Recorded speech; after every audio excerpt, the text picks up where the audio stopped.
The Israel-Lebanon front is exploding. The scale of firepower has reached new devastating levels. Hezbollah has unleashed a coordinated storm of missiles, drones and heavy artillery towards Israel, a clear show of its raw force and capability and a warning of what may come next.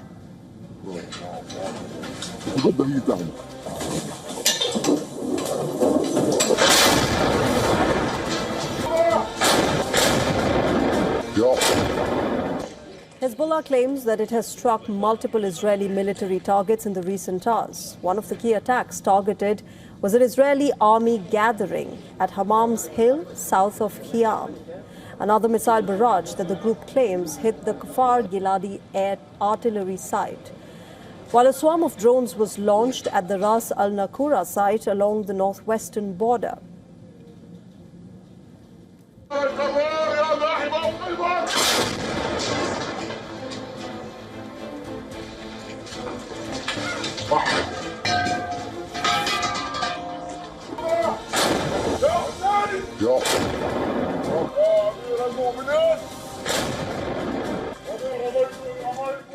But that's not all. Hezbollah is under using heavy artillery-style shelling against Israel as well.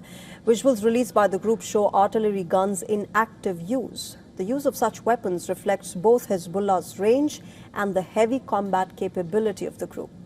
Hezbollah's arsenal reportedly includes thousands of rockets, precision-guided missiles, drones, and now visible artillery units, backed by thousands of battle-hardened fighting force. The Israeli military, meanwhile, says a heavy barrage of rockets was fired into Israeli territory. It also confirmed intercepting a Hezbollah drone using a naval missile boat. Israel has responded with force as well. The IDF says that it has carried out widespread strikes across southern Lebanon targeting Hezbollah infrastructure. According to Israeli officials, over 200 targets have been hit in just 24 hours. The IDF has released fresh footage as well, claiming continued strikes on Hezbollah positions and warning that operations will intensify further. Now, according to the IDF, in Bin Jabil alone, nearly 70 Hezbollah-linked sites were destroyed.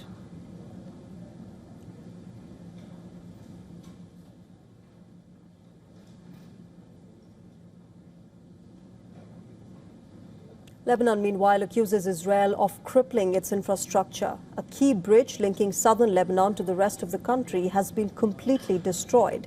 Lebanese officials say the strike shattered the structure beyond repair. No one can go or come anymore. Our livelihood and the livelihood of everyone else has been cut off. The entire south has been cut off, separated from Sidon and Beirut.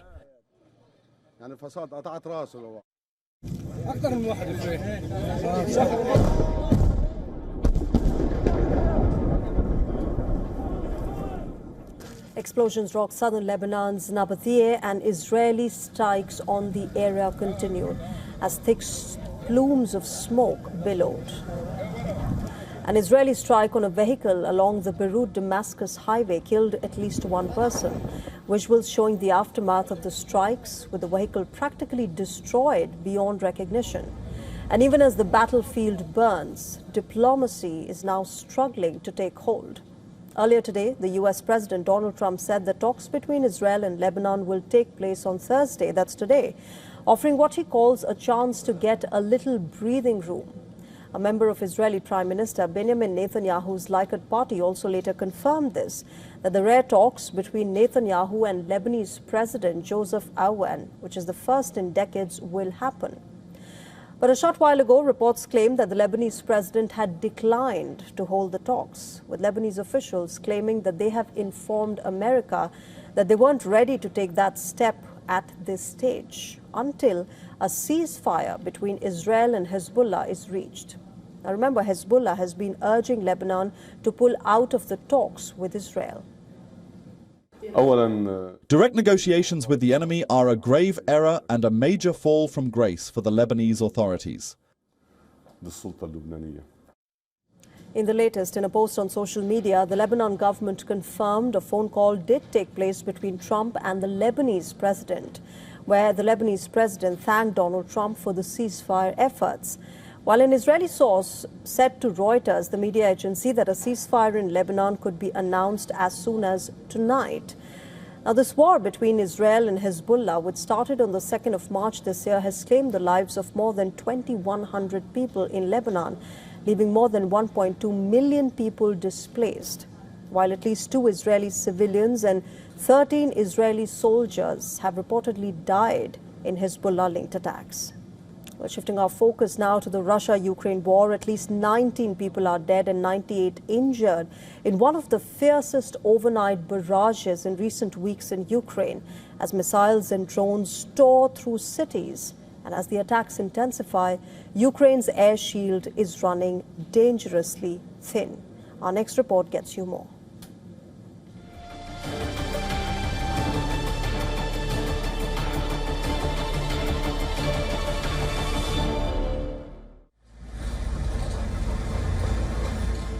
Flames ripping through apartment blocks. Smoke swallowing the skylines. Sirens screaming through the dark. These are the latest images from Ukraine after another brutal Russian overnight assault. Across Kyiv, emergency crews raced into shattered neighborhoods as debris covered roads and broken glass rained across streets. Rescue teams searched damaged buildings while families fled burning homes. It hit me like a smash. I couldn't do anything. I couldn't figure out what had happened. That blood was flowing all around me, you see. I looked. Then again, another strike. I jumped out onto the street. I looked out through the window. Things seemed okay. People started running down the stairs into the courtyard. And so I went there too. I just got up from the bed and turned with my back to the window, and the explosion wave put me on the ground. Then I got up, saw all this, and quickly went outside. Russia launched a mass wave of missiles and drones targeting multiple Ukrainian cities. Explosions were reported in the capital Kyiv as ballistic missiles were fired towards the city. Air defense systems opened up across the skyline, but several strikes punched through. The southern port city of Odessa and the central eastern city of Dnipro were also targeted. Tonight, the enemy carried out a massive assault on Odessa. As a result of the strike, residential, civilian and port infrastructure were damaged. Fires broke out at several locations, but were promptly extinguished by firefighters. The overnight assault marks one of the deadliest Russian attacks on Ukrainian civilians of 2026. The Ukrainian Air Force says Russia launched a total of 19 ballistic missiles, 25 cruise missiles and 659 drones during the attack. The attack comes as Moscow steps up pressure on Ukraine's cities while grinding battles continue on the front line. By hitting urban centers far from trench lines, Russia is forcing Kyiv to split attention between battlefield defense and civilian protection. Western-supplied Patriot systems remain Ukraine's most trusted shield against ballistic missile strikes, but stocks are limited, batteries are stretched, and interceptors are expensive and scarce. Moscow has fired hundreds of drones on its neighbor almost nightly since the beginning of the war, with Kyiv regularly carrying out strikes on Russian energy and military targets in response. Bureau Report, WION World is One. On paper, Pakistan is a parliamentary democracy. It has an elected government led by Shehbaz Sharif. But the shadow of one man looms large in every critical decision. Even in the ongoing US-Iran negotiations, Pakistan's army chief, Asim Munir, has effectively sidelined the country's Prime Minister, Shehbaz Sharif. As Shehbaz Sharif embarked on a visit to Saudi Arabia, Qatar and Turkey on Wednesday this week, a delegation led by Asim Munir appeared in Tehran on the same day as part of the ongoing mediation efforts. Now, the visuals of the Pakistan-Iran meeting depict a story in itself. Although Pakistan's Interior Minister Mohsin Naqvi was part of the delegation, It was Asim Munir who led the talks with Iran's Foreign Minister Abbas Araghchi and the Parliament Speaker Mohammad Ghalibaf, clearly signaling where the power actually lies. Since last year, US President Donald Trump has publicly praised Asim Munir and at times even omitted any mention of the Pakistani Prime Minister at all. Donald Trump has also described Munir as his favorite field marshal. Speaking to the New York Post on Tuesday this week, the US President hinted at America going back to Islamabad for another round of talks with Iran very soon. In fact, here's what he said. I quote him, "It's more likely, you know why? Because the field marshal is doing a great job," unquote.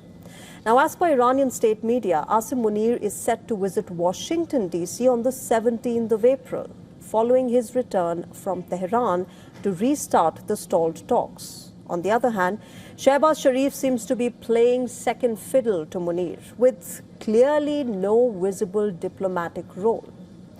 Meanwhile, Fawad Chaudhry, who was a minister in Imran Khan's government, told Indian media agency ANI that Asim Munir is Pakistan's de facto leader. According to him, Trump hasn't even bothered to speak with Shehbaz Sharif. Frankly, there is no two opinions about that right now Pakistan is led by General Asim Munir.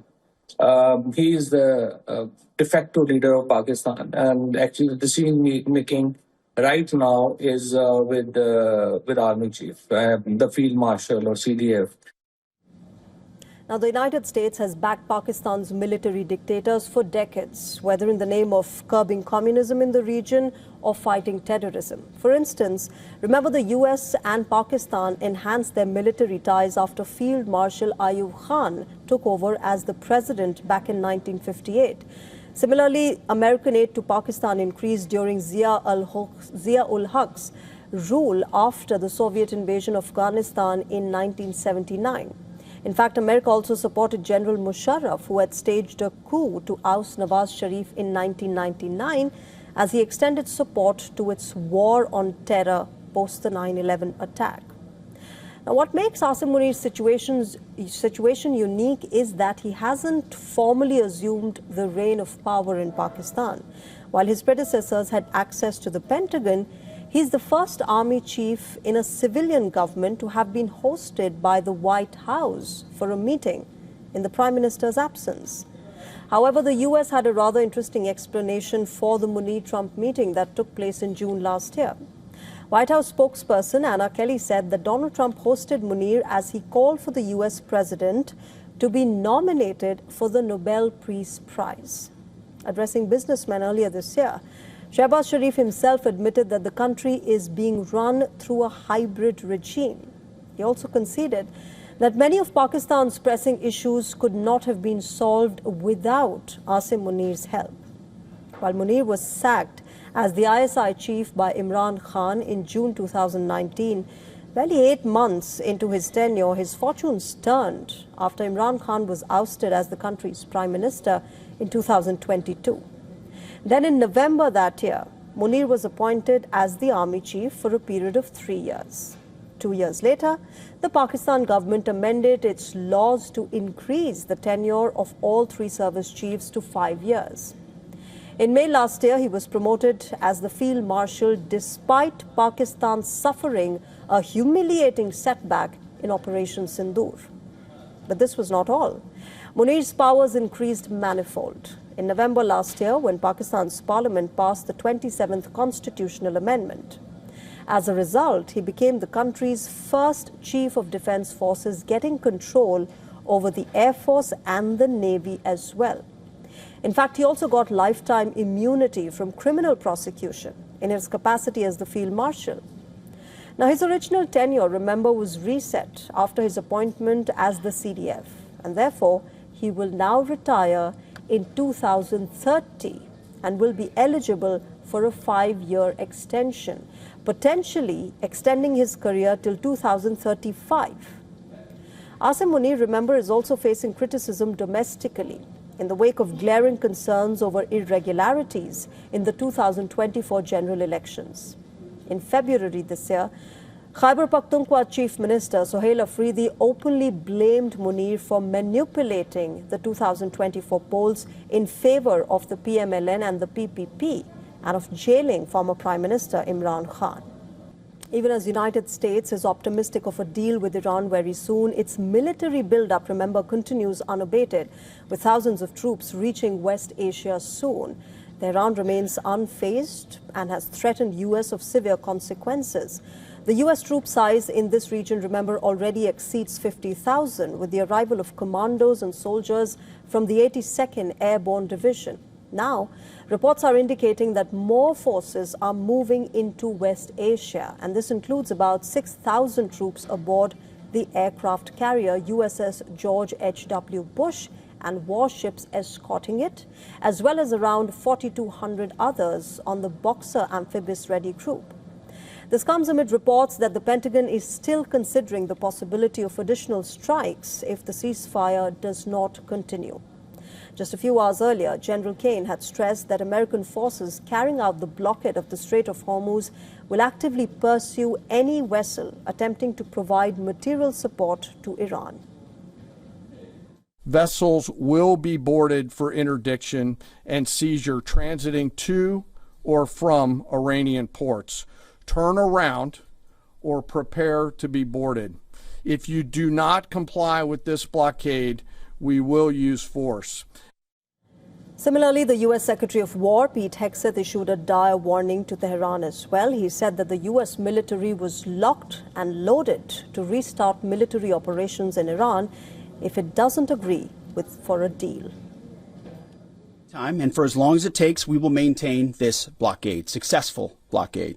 But if Iran chooses poorly, then they will have a blockade and bombs dropping on infrastructure, power, and energy. On the other hand, Iran has cautioned about dangerous consequences of America's naval blockade. In a conversation with his Chinese counterpart, Wang Yi, the Iranian Foreign Minister Abbas Araghchi asserted that such actions will complicate the situation further. Earlier, Iran's top military commander, Major General Ali Abdullahi, threatened to not allow imports or exports to take place, not just in Hormuz, but Persian Gulf as well, the Sea of Oman and the Red Sea, if the U.S. doesn't end its blockade. In fact, Iran's army chief, Amir Hatami, has ordered that in case of a ground invasion, not a single invading soldier should remain alive. Meanwhile, Iranian President Masoud Pezeshkian has lashed out at both America and Israel for their hypocrisy on humanitarian principles over its strikes on schools and hospitals during the recent war.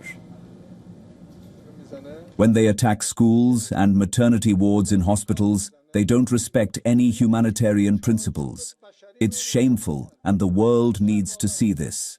They claim we are terrorists, but they are the real terrorists who massacre anyone, anywhere, anytime they want.